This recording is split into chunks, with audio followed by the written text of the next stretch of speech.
Well, welcome to the show. Glad you're here, Dr. Thank you. Biagini. Thank This you. is our second episode of Buckle Up with Bill, and Buckle up. I'm excited to have you here to learn a little bit more about you today. Cool. Buckle up with Bill, take a ride, take a spin, where the stories start and the truth digs in. From the front porch talk to the hospital hall, he's asking the questions that matter to us all. Welcome. This is our next episode of Buckle Up with Bill. You'll notice we're in a new studio today. Our first episode was so successful that we upgraded. Actually, this is my office. This is where I work every day. This is where I meet with staff, and hopefully you enjoy this new environment that we have here.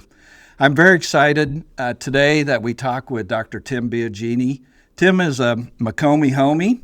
He discusses his path on becoming a physician, influenced by his childhood experiences with spinal meningitis and the impactful mentorship that he experienced. We talk with his lifelong friend, Eric Jameson, where we learn about Dr. Biagini's passion for healthcare, along with a high school football memory.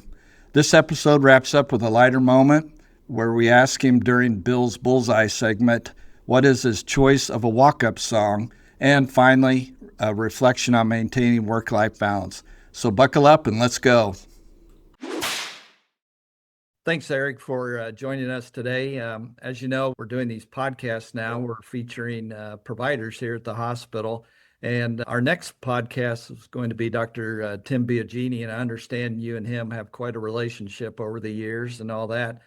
And this is kind of where we want to give you the opportunity to give us a question that we could ask him that maybe not everybody would know about him. I think the biggest question you could ask him that really would relate to how he's here, and why he's at McDonough District Hospital is, what was that passion from early on that he always knew he wanted to come back to Macomb? My friendship with Tim expands through his entire, schooling from high school all the way through. We've stayed connected. And all the way through that process, he's had these opportunities in Peoria, in Chicago, in Miami. He's had opportunities, and with his skill set, he can work anywhere. And his focus was always to come back to Macomb and serve McDonough County.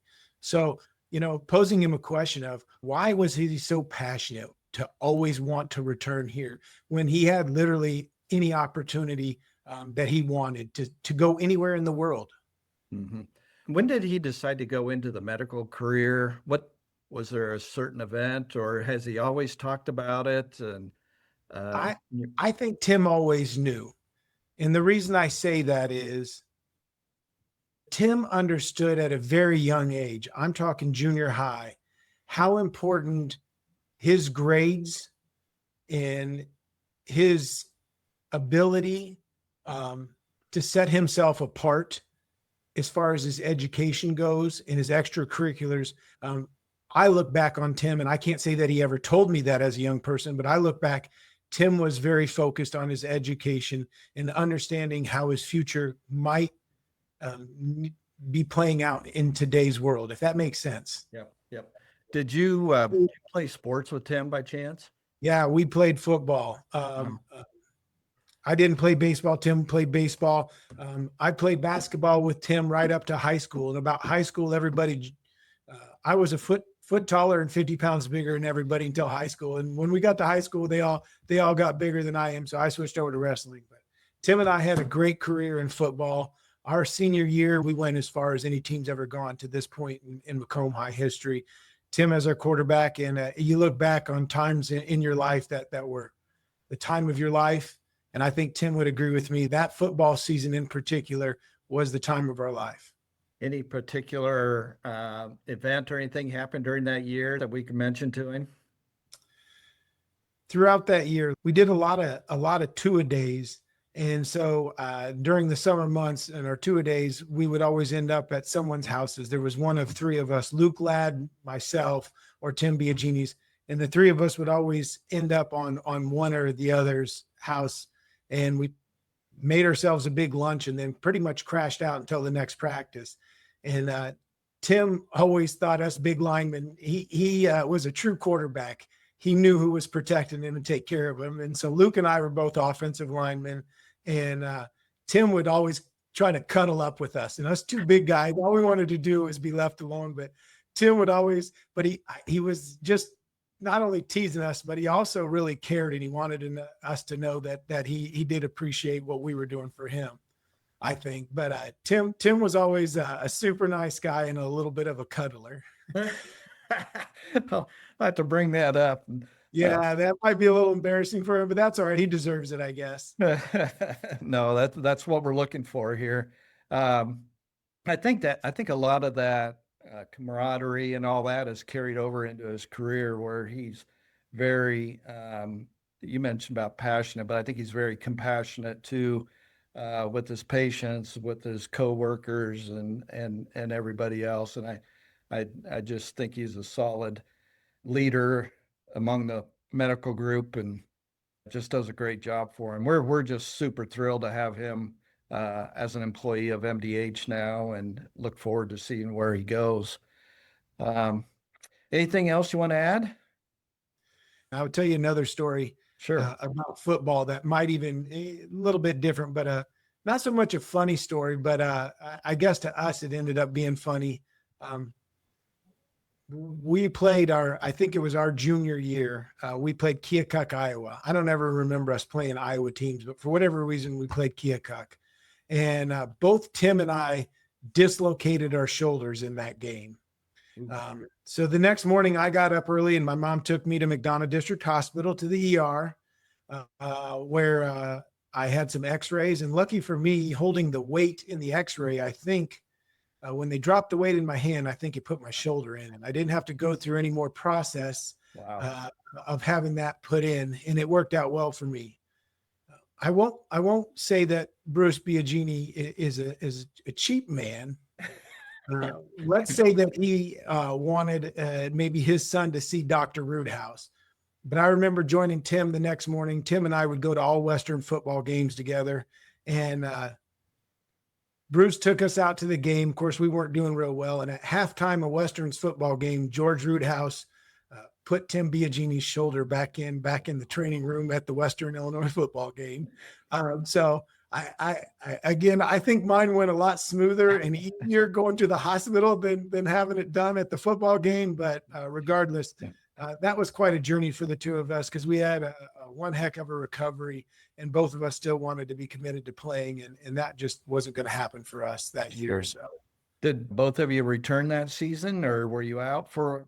I think I was pretty much out the rest of that season, and I think Tim might have came back and at least practiced, but I'm not sure that he was doing much in the games at that point. Well, those are good stories. Well, I sure appreciate you taking time out of your day to talk a little bit about Dr. Biagini. Again, we're very excited to have him on board here. And this is an opportunity for the community to learn a little bit more about Dr. Biagini, and the value he brings to this community is just awesome. So we just want everybody to connect with that and realize how fortunate we are to have him in our community, and, saving lives every day, basically, is what he's doing. Yeah. Yep. Anyway. All right. Thanks again, Eric. Appreciate it. Yep. We'll talk with you later. All right. Have a good day. Thank you. Bye-bye. Tell us a little bit why you went into medicine and why you chose the field that you did. Okay. So I'm from Macomb originally, and was, born in this hospital. And when I was apparently a baby, I had spinal meningitis, and Dr. Lynn was our pediatrician here. And I grew up with my mom especially, but my dad too, but both of them just saying how Dr. Lynn saved your life. He was amazing. He recognized your condition early, got me antibiotics, the whole thing. So you kind of grow up thinking, oh, that's pretty cool. And then sometime probably junior high-ish, definitely early high school, I ended up shadowing Dave Greathouse, who was did endoscopy here. He also had a primary care office here in town too, with some people that worked with him. But shadowed him, but then also shadowed the other surgeon. Dr. Card was here, Drake White doing ortho. So did some shadowing. I was like, this is definitely awesome. So then I knew medicine for sure, and I'd watched the ENT that was here at the time. So I knew I liked medicine. I hadn't, I wasn't hard and fast gastroenterology at that point. I liked it a lot though. So, and then I kept pursuing. Yep. You don't have any family history of any. No. My father's an attorney. Brother works construction. Mom, school teacher. I'm the first physician, really on both sides that I can think of. I do. My mom has a cousin that's a nurse. And you have a lot of passion for Macomb. Like you said, you I grew up do. here in this area, and we've had a lot of conversations in the past that you wanted to stay here and everything. So what's driving that to keep you here and your family here? Yeah. So good question.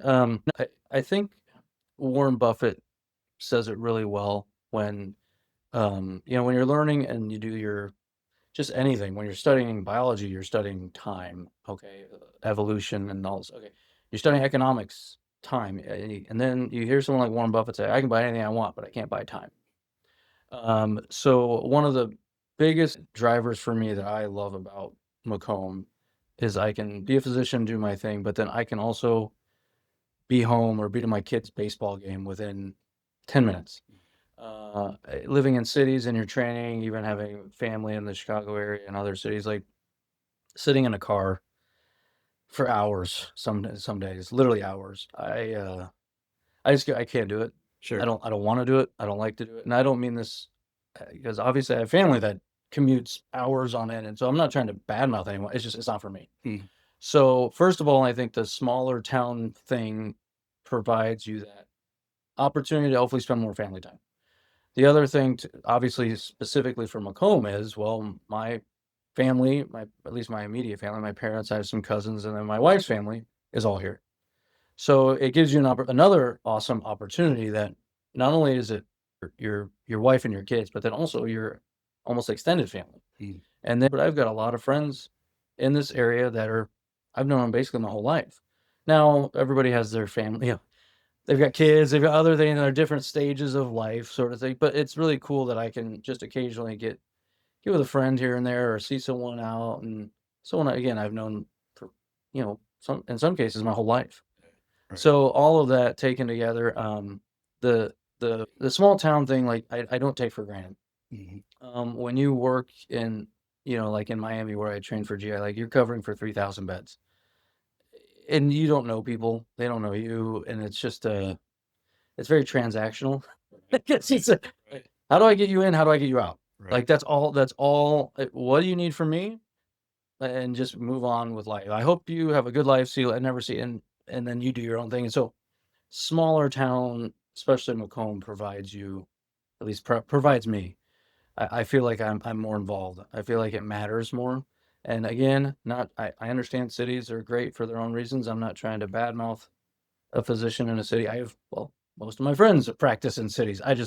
Again, coming back to me, that wasn't what I wanted. Yeah, it's a great quality of life. It's safe, great place to raise a family and kids, and and the other thing too that's nice about the Macomb area, you're a train right away from like my wife literally right now just went up today to Chicago, and then she'll come back, with her mom and grandma or whatever. So like you get opportunities. So whereas if you're in probably a town this size, but maybe in the middle of, I don't know, like a Wyoming and Idaho, that's a little more isolated, right? I mean, so you have Chicago, St. Louis, Kansas City, even Indianapolis, Minneapolis. Like, so while it is small town and it's definitely, there's a distance there, it's not like, in my opinion, you can't get anywhere. And I can tell you, living in the Chicago and Miami area in particular, if you commute an hour each way to something, if you think about it, well, I can be on a train, I can be getting paperwork done, I can call patients, I can do whatever I want, and I can be in Chicago in 3 or 4 hours and do whatever I want in a city of several million, and then come right back. Right. So again, these are all the factors that kind of played into my decision. And MDH is great.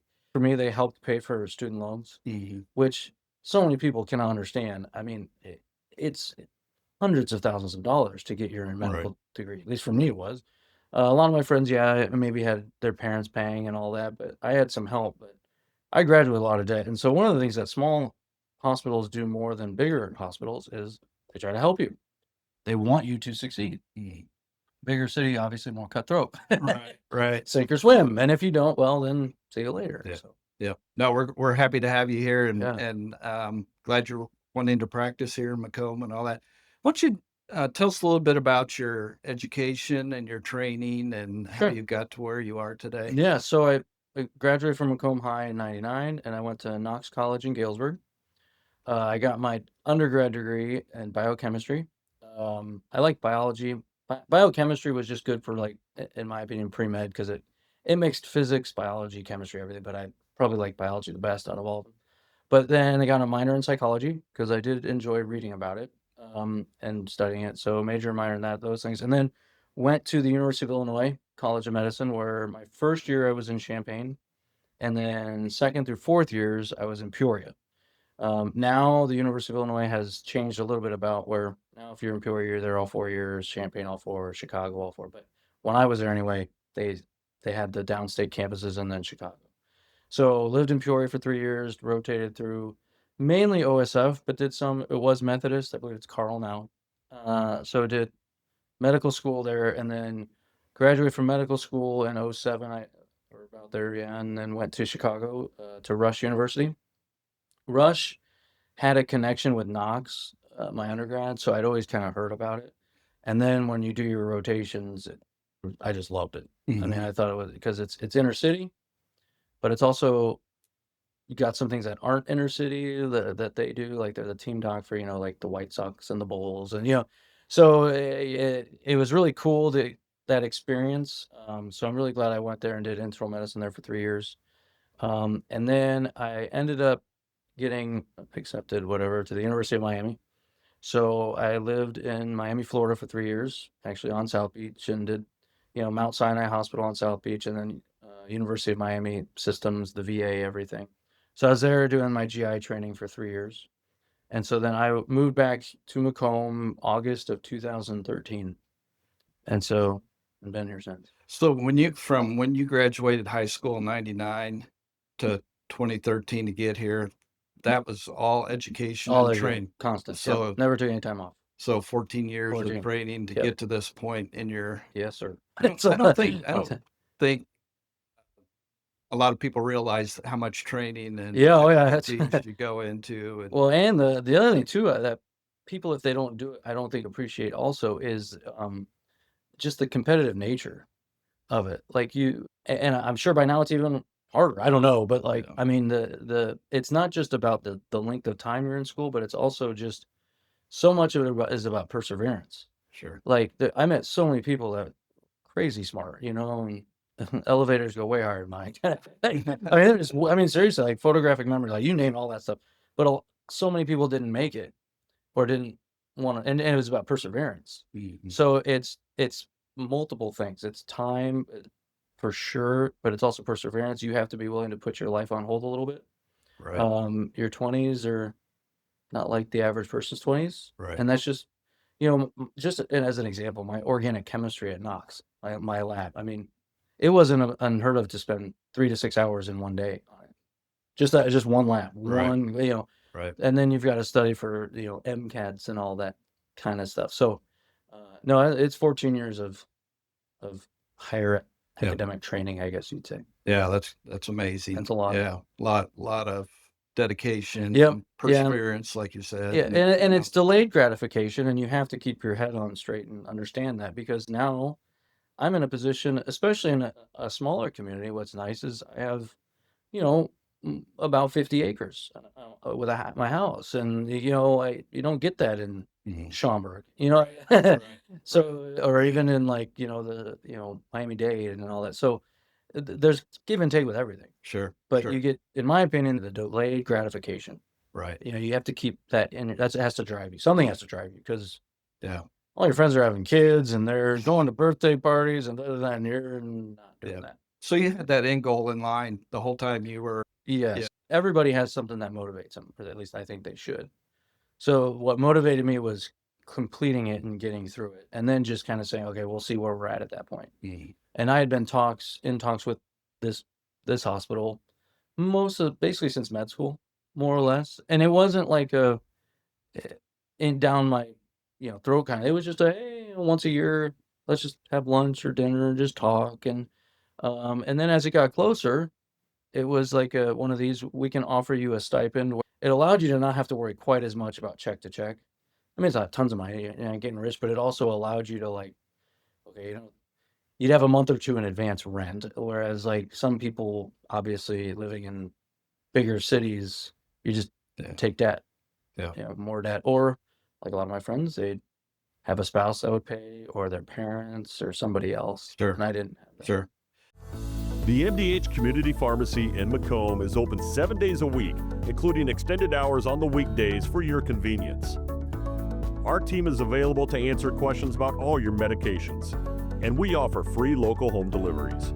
Aetna, Blue Cross Blue Shield, Medicare, and most insurance plans are accepted. McDonough District Hospital, your community healthcare partner, growing our legacy one patient at a time.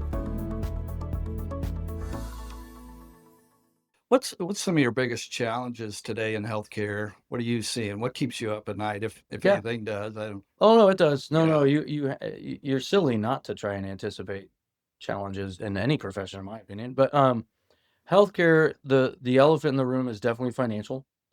When you look at the $37 trillion of debt this country has, and I don't remember the exact number, so don't quote me on it. But when you look at Social Security, Medicaid, Medicare, it's like something like 2/3, I think, or the majority of it. So when people talk about this huge debt, this 37 trillion, it's like, well, what's most of that debt? Oh, well, it's not welfare state, but like it's Medicare, Medicaid, healthcare, health insurance, and Social Security. Mhm. So what does that mean?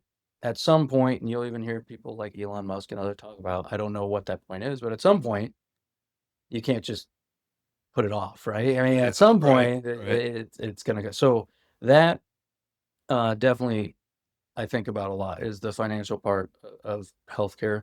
And this is just professionally. I mean, obviously you have kids and a wife, worry about that different. But that keeps me up at night. And then the other thing too is, in healthcare, you're trying to just, at least in some fields, they move so fast. You're just trying to kind of hang on. So like in my world, for example, like this AI stuff, I mean, it is just absolutely exploding.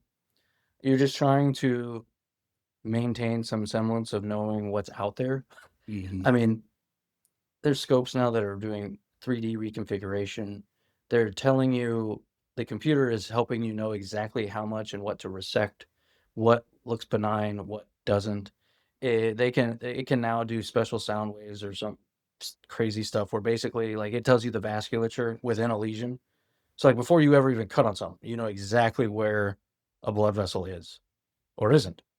And it gives you computers can spit out instant data on any patient about percentages, predictions of how serious or not serious things are, how likely a patient is or isn't to get something. Now we have studies on things, but man, and the computer stuff moves fast. Mhm.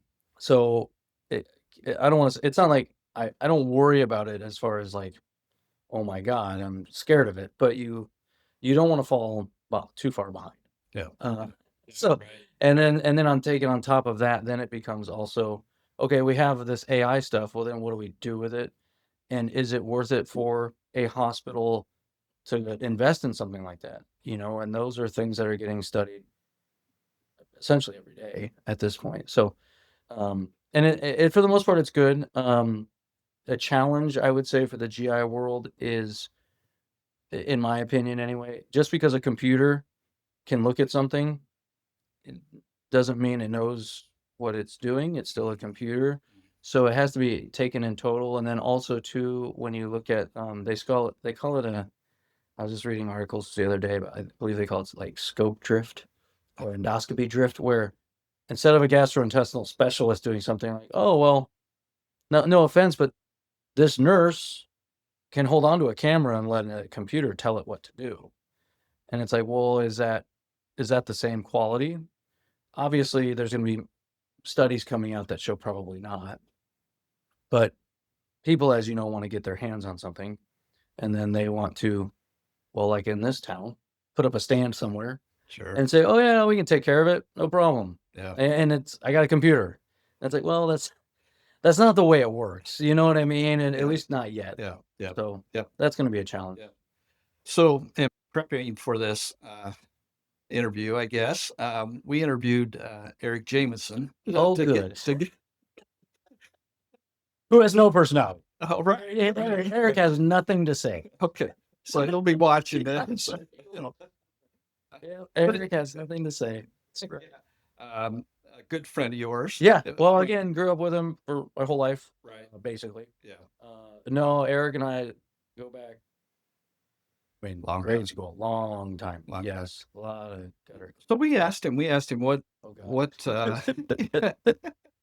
we asked him how you were driven to go into healthcare, or he said you knew very early on that Yes. you wanted to go into healthcare. You studied, you worked hard, Mhm. you just had that passion all through school Yep. and all that. He's right. And he was right about Oh, that, he's I guess. absolutely right. Oh, yeah. Yep. You're Like I said, Dr. Lynn was my pediatrician, and I can just remember being a little kid with strep throat, and my mom and dad just talking like, and I'm not even at me, just amongst each other, yeah. just about how much they loved Dr. Lynn, how much they owed him everything, how great he Yeah. was. Because, my mom being a young mom, when I was a baby, I remember when a couple months old, she said she still remembers when I had my high fevers. Mhm. Like she said, he asked questions, and it was middle of the night. Yeah. And then she said she can still remember there was a pause, and she's like, I swear to God, it was 10 hours. It was probably like 30 seconds to a minute, and there was a pause, and he said, okay, I'll meet you in the emergency room. Yeah. Like he recognized just over the phone. And so like I grew up with that. So Yeah, Eric is sure. exactly right. I've known for a long time that I Right. liked healthcare, and I definitely the GI thing probably was it was definitely early on, but like I really liked, for example, at Rush, the ICU, Yeah. the critical care stuff. Sure. Like fun. It was intense. It was like Right. the ER, but not quite like the ERs. Right. There were other specialties I liked for sure. Yeah. But And he also mentioned about your football career there at Macomb. Yeah, you kind of led the team. And, Well, yeah, I played quarterback, and we were, we're to this day, I think we're still the team that went the farthest. Ironically enough, that's, my father-in-law was my offensive coordinator, yeah. my coach, my Yeah. coach, and baseball and wrestling and everything. So, yeah, no, it's the strong ties. Yeah. So those relationships are important growing up Yeah. as a young man. And if I could quote Eric, he said you were a cuddler with the team. Cuddler. Yeah, probably. Yeah, I mean, you got to think. I don't know. In my opinion, I mean, you'll have someone even in high school level, let alone college, pros, all that. That's I don't know, a couple 100 pounds, Yeah. sometimes bigger, running full speed at you and literally just want to kill you. And the only person between you and that person is someone like Eric Jameson. So yeah, I would call myself a cuddler. Yeah. Anything that protected me, yes. Try to take care. And I was, again, at least at this school, very fortunate. I mean, all five of the core offensive linemen were very strong, like big guys. Like, Yeah. And the other thing too is they took pride in their work. They would apologize if Yeah. something happened, and and it was a team. Sure. But absolutely, Yeah. definitely a cuddler. Yeah. Well, yeah. Okay, that's good to know. I'll hit it right on remember that. Yeah. Yes, hit it right on that. 'Cause, man, anything I do to protect myself. Right. Then he also said there was a game. I think you were playing. I want to say Hannibal or Keokuk, one of those. Oh, yeah. One of those teams over there, and both of you dislocated your shoulder, Mhm. and he came to the. I think he came to the ER here at MDH. But, Yes. your family decided not to No, do that. my parents, I can still remember. I was 3 a.m. in the living room on the chair, just in agony. I just kind of had to deal with it. And then at the time, Dr. Bob Randolph was the orthopedist here, and my mom took me to see him like a week or two later. But yeah, or within that week. But no, that was a rough night. He thought you went to a WIU game the next day. We did. And Dr. Roothouse put your shoulder in. for you. Probably, yeah, it was something like because that. your dad didn't want to spend the money. And No, it was. I think it was. I think it was good old Dr. Roothouse. It was because yeah, I remember definitely the next day was a WIU football game. I Yeah. remember us both like having pain, and I want to say he did something to it and manipulated it, and I don't remember if he exactly popped it in or if he diagnosed something, but he did. Yes, Yeah. Dr. Randall or Dr. Roothouse did something. That's good. But yeah, it was Good. I can only imagine what that looked like though to people. Sure, Like the two high sure. school guys, Yeah. each has a sling, Yeah. and so Yeah. but yeah. So I also talked to your Knox coach. Oh, Dr. Coach Andy Gibbons? Andy Gibbons Okay, as Coach well. Gibbons. And he Yes. remembers you Oh, fondly. yeah. He said you're a great guy. Said you started second string for 4 years Yeah. in a row. Oh, he's great. He thought you were just solid and everything. He did give me an example. He says, like your last game you were in, they were ahead by 3 touchdowns and you threw like a 50-yard pass. And he said, man, he was happy for you, but he said, when you're ahead 3 touchdowns, Oh yeah, no, you I'm don't checking throw. out. Absolutely. Oh, I'm checking out of that. I got my offensive coordinator was not happy with me. I'm like, sorry, Yeah. Coach. Yeah. Like, sorry, man. Yeah. I get a chance. I'm Yeah. checking out. I'm going deep. Absolutely. Apparently. Well, if apparently. they're going to come up on you, like, I'm going to Right. throw it behind you. Right. I'm not going to just run the ball. Right. Yeah, I got Yep. talking tubes. Sure. It's fine. Yeah, you turned out all right. It's fine. It's fine. Sure, looking back, it maybe I shouldn't have, but I don't care. It was fun. He was happy for you. Yes. You know. Yeah, it was fun. But yeah, I'd forgotten about that. But yeah, I checked out of something and Audible to something to Yeah. Yeah. our series. Yeah. That's awesome. Hey, so we're wrapping up here. Okay. And we're at the point of the podcast where we call what we call Bill's Bullseye. Bill's bullseye, who's gonna hit it? Spin that wheel, don't you quit it. Round and round. Okay. So it's your walk-up song. So Oh, you're walking into the surgery area. You're going to be saving lives all day. Mhm. And what would that song be? oh, that's a good question. Probably AC/DC Thunderstruck. Okay. That's up there. Okay. My boys love Lunatic Fringe, so like that comes to my mind, and then the other one I'll say is the Foo Fighters' Hero. Okay. Well, Sure. during the football times, like Eric was talking about, Varsity Blues Okay. was a big movie, and I Yeah. played Foo Fighters' Sure. Hero during that movie, so probably one of those. Sure. I'd say. Okay. Awesome. That's a good question. So the Bears lost Monday night to Yes, the they did. Vikings. Yes, they did. So Tuesday morning you come in. I Yeah. feel sorry for that patient that you had You to see should. that day. You should, Do you treat them different? So I try not to, and I try to let it. I'm competitive in nature, just in my nature. So I try to move past it. I do. How well do I do it? I have to focus. I do, but thank God, I will tell you one thing that I learned way early in my training, even med school, but definitely at Miami doing GI. You have to, because you get tired, you get bad Yeah. news, you're given bad news to people. Right. You definitely learn to separate, home life, whatever, from professional life. So as much as I might get frustrated, I mean, you got to think, if you're a Bears fan, what's the team you can't stand the most is the Packers. And it's like, oh, Jerry Jones just traded Micah Parsons to the Packers. Awesome. You know what I mean? Right? Like, it's like, oh, you kept him not only in the NFC, but you put him on a team that you play twice a year. Thank Sure. you, Jerry. Sure. So no, Sure. but so you have to separate is what Yeah. I'm. So in all honesty, yes, it bothers the what out of me when the Bears do that. But you have to separate it, and you have to, and it's not cliche. Like really, if you really do treat patients like it's your mom, dad, brother, sister, Sure. like you really, I'm not kidding when I say this. Like I really try and do that. That was advice given me a long time ago, and I think it's really paid off. Like if you really go into a situation with a patient and say, okay, this is my dad, this is my brother, this is if I had a sister, or my cousin, or it's amazing. You really don't.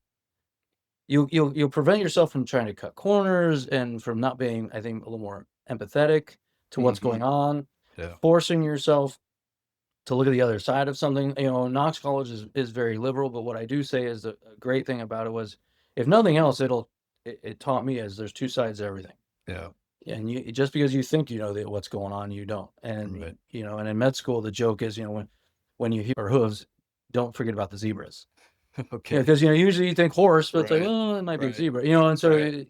there's Right. that, like, don't forget that kind of mentality. So Sure. yeah, the Bears, they don't make Tuesdays last Tuesday easier, and Mondays a lot of times. Right. Right. But I'm a Bears fan. Okay. No one can accuse me of being a bandwagon fan. It's funny because here you are talking to me. I mean, we should point out that when you came to shadow me, as a fun joke for you, Yeah, You wore a your Green team Bay. put me up to that. Yes, yeah, my Well, team put you up to wearing a Packers hat. right. It's like, oh, okay, I see. I see what's going Yeah. on here. Yeah. Yeah. It's like, Right. you got a picture of you in it and everything, and I was like, oh, okay, Right. all right, I got it. That's okay. Yeah. I can remind people that the colors of the Packers are the same colors I deal with on a daily basis, so it works out Sure. for me. Sure. Yep. Okay. So, Last question. I'm ready. So you've had a hard day. You've done a lot of scopes. You Whatever. saved a lot of lives and Mhm. everything. You get home and you're all amped up and jacked up, and you walk in and Sydney says, "Hey, that's great. Now take the garbage out, Uh-huh. mow the yard, and do all that." Is that your life? Yes. After It you is. leave here? It is. You know, family is everything, as you know. I mean, Yeah. your wife and kids is everything. Without family, I mean, Yeah. I'm sorry, I don't want to sound bad, but like, at least for me, like family's everything. So you get home and you've got, for me, the little boys running at you, and that's the best part, right? Wife and kids come, but yeah, you're right. I've got to mow. I got to take. I got to do You're just like everybody else. oh, yeah. Well, and the thing is, like, it's again, like everything in life, there's pluses and minuses, just like going to school longer or not. So I happen to have a larger like property, like that maintenance. So it's more mowing, it's mulching, it's Sure. as you know. I mean, you have a larger plot of land too that you're kind of. Right. It's not like the average yard, I guess I would say. Right. So you accept it, Yeah. and I'm looking forward to when my boys are old enough to help. Right now, I've got 7 and my twins are 5, so Yeah. they're not there yet. Yeah. But I am looking forward to when they can help with some weeding and some things. But no, you just, you know, my house is every bit of normal, if not, I would say, chaotic. I mean, my Yeah. twins are swinging from the rafters. Like, Sure. it's just loud, Right. and I don't blame my wife at all. Like, if I had that all day, I would hear, like, just hear. Sure. I don't care what, just go. So Sydney, I totally get it. It's Yeah. wearing out, but it's fun. Yeah. And it happens so fast, and it's all good. But you know, time you hear it, time flies. Well, time's flown by for me on a lot of things. But when you start having kids, that's when, at least I feel like it's like what, you know, your son says something to you, and you're like, "What'd you say?" And like something like almost like adult like, or you know, my 7-year-old asked me something kind of sophisticated about a Bears game or a game, and I'm like, when did you learn that word? Like, Right. what just happened here? Like, he's like, what where's the, you know, it's like instead of DeSago, they're saying Chicago. And you're like, where'd DeSago go? Like, what happened? So, Right. and so that's part of That's life. great. It's part of the part of life, you know, there's, you know, the only thing consistent is change, you know. I mean, so I try to embrace it as best I can, but I'd be lying to you if I told you, no, there's some things I miss, and that's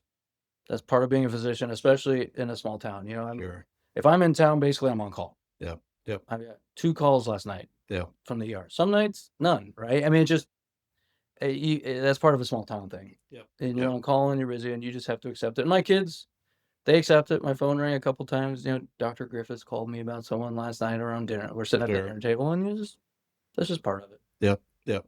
But Well, thanks so much. Yeah. This is great. We are so excited you're at MDH, and the community. happy. I don't know if they understand how fortunate they are to have you here in this. Well, thanks.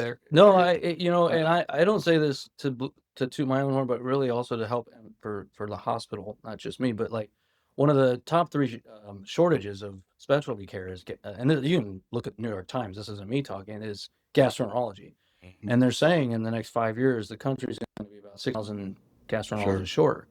So I think that I say we MDH can offer something really vital and important to the community, Right. and hopefully even the communities around. You know, not just Macomb. I Sure. mean, Sure. I'm thinking for the 3 or 4 counties that I cover, Right. you know, and just trying to be available.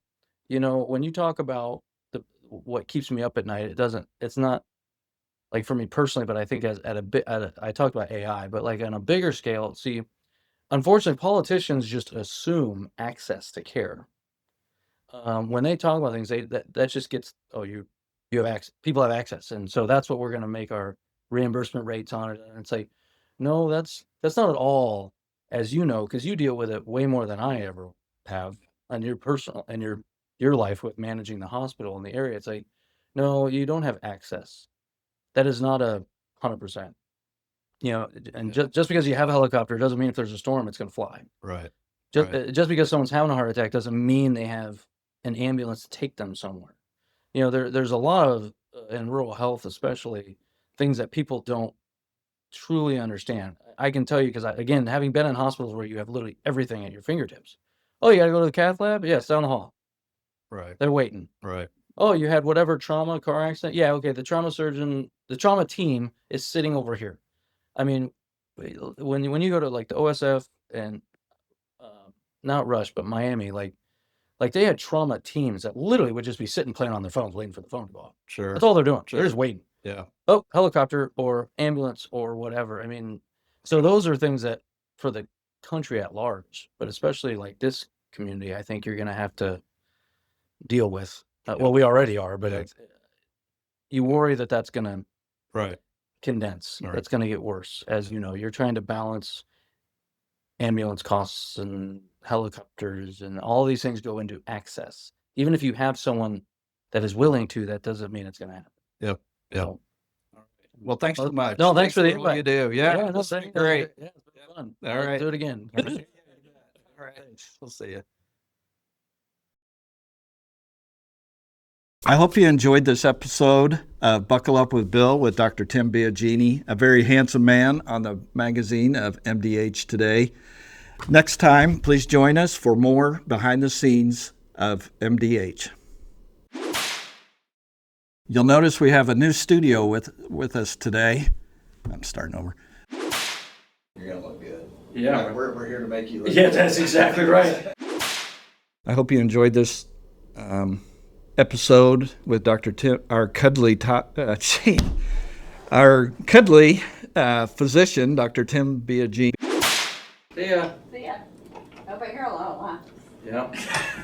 I'll just make some fart noises or something. Get ready to get belt. Okay, we'll try it. Yeah. Okay.